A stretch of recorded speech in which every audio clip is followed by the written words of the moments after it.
नमस्कार। आप सभी का हार्दिक स्वागत और अभिनंदन। हम पढ़ रहे थे वस्त्रों की देखरेख एवं संरक्षण। उसमें हमने 5 पॉइंट पढ़ लिए थे।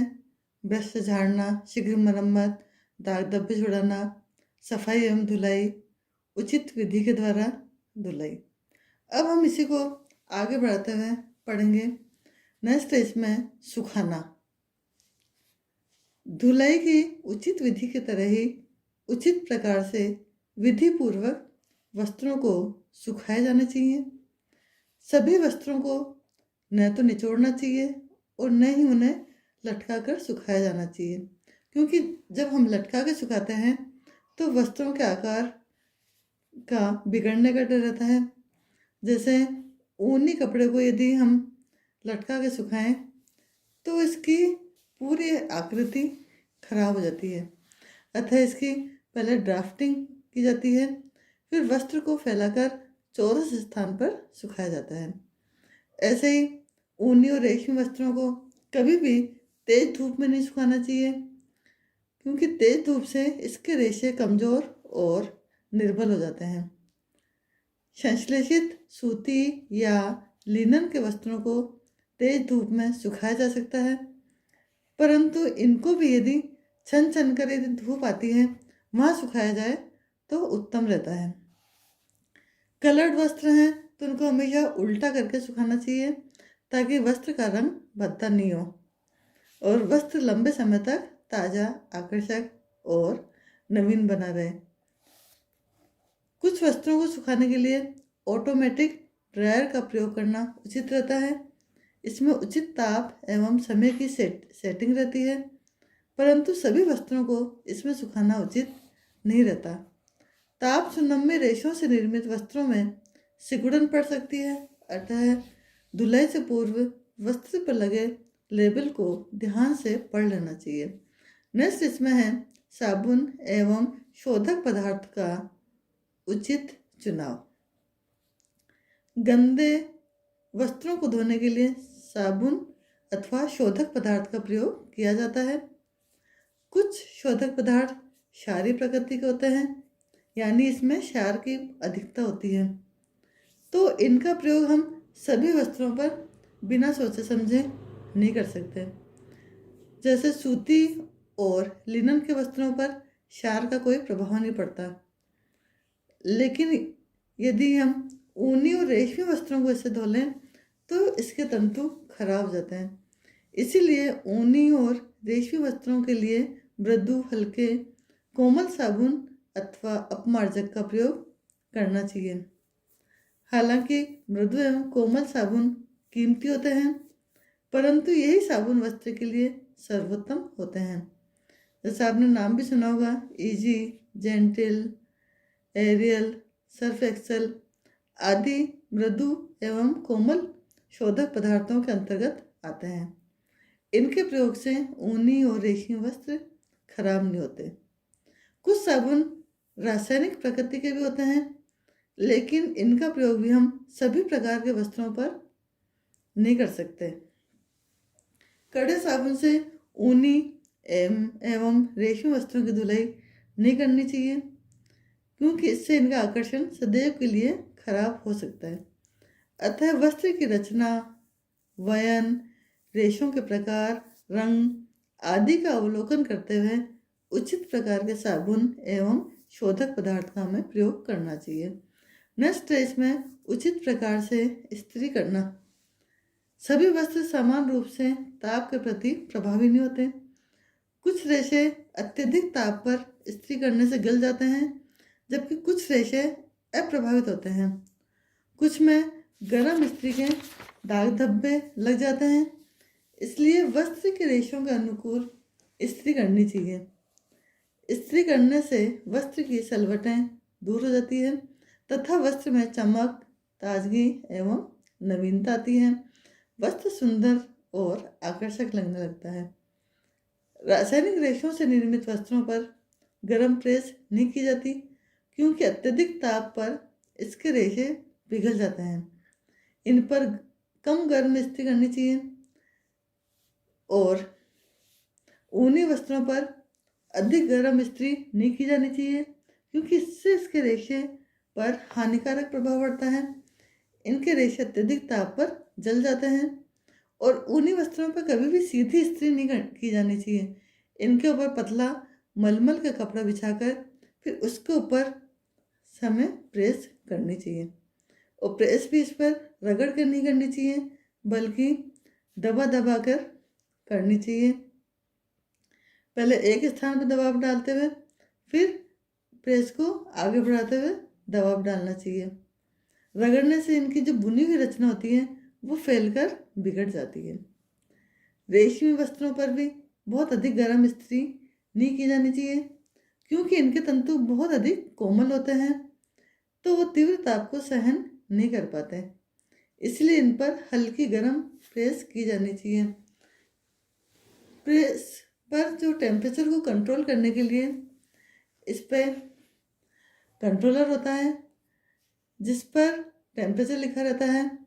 तो तंतु के आधार पर या वस्त्र के आधार पर उस टेम्परेचर को सेट करके हमें प्रेस करनी चाहिए। नेक्स्ट है उचित प्रकार से प्रयोग करना। वस्त्र की सौंदर्य, ताजगी, कार्यक्षमता, नवीनता और आकर्षक इस बात पर भी निर्भर करता है कि इसका प्रयोग किस ढंग से किया गया है। लापरवाही से पहने जाने वाले वस्त्र कहीं से दबकर अथवा किसी वस्तु से फंसकर फट जाते हैं। जैसे साड़ी के आंचल को ब्लाउज के साथ सेफ्टी पिन डालकर पहना जाता है।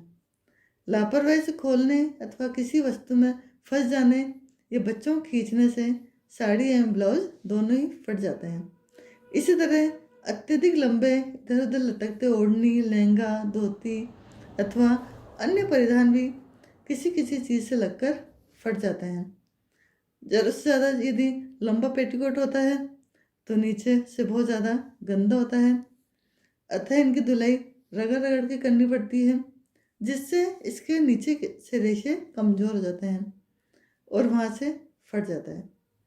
अतः हमें ध्यान रखना आवश्यक है कि वस्त्र का उचित ढंग से प्रयोग करें ताकि इसकी कार्यक्षमता बनी रहे। नेक्स्ट इसमें है प्रयोग के पश्चात वस्त्र को उचित विधि से रखना।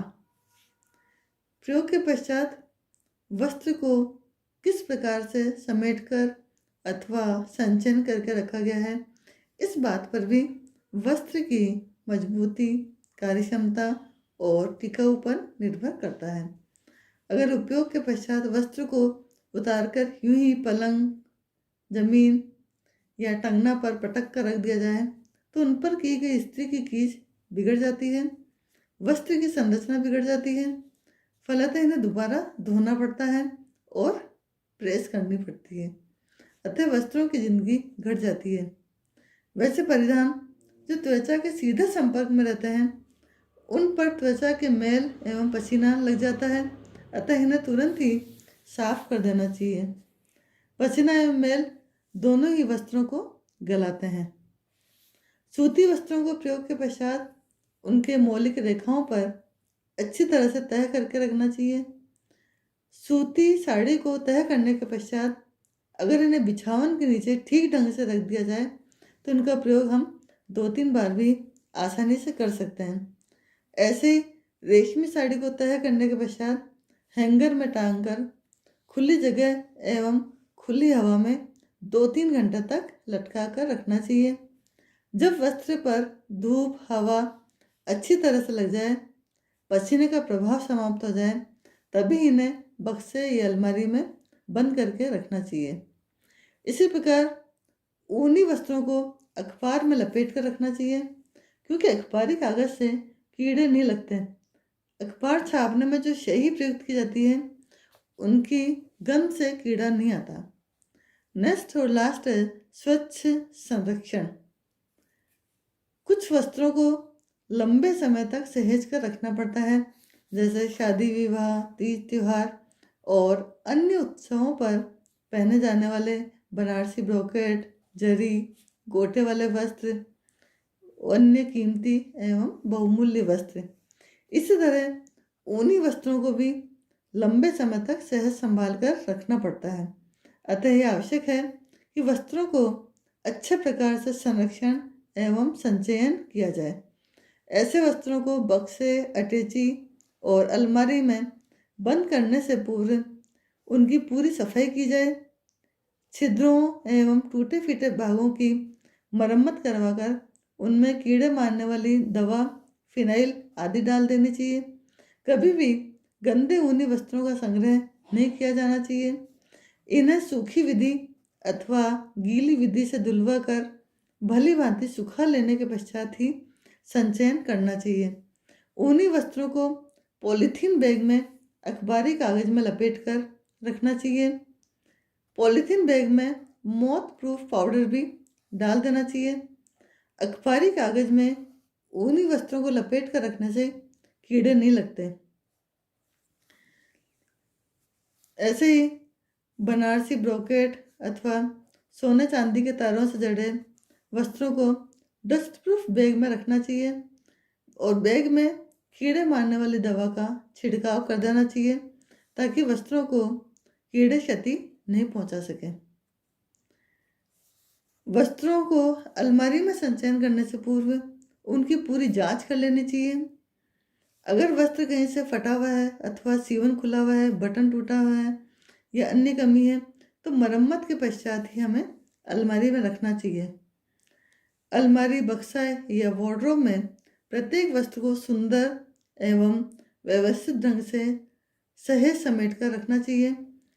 इससे समय और श्रम की बचत होती है और सहेजे गए वस्त्रों की आवश्यकता पड़ने पर निकाल कर पहना जा सकता है।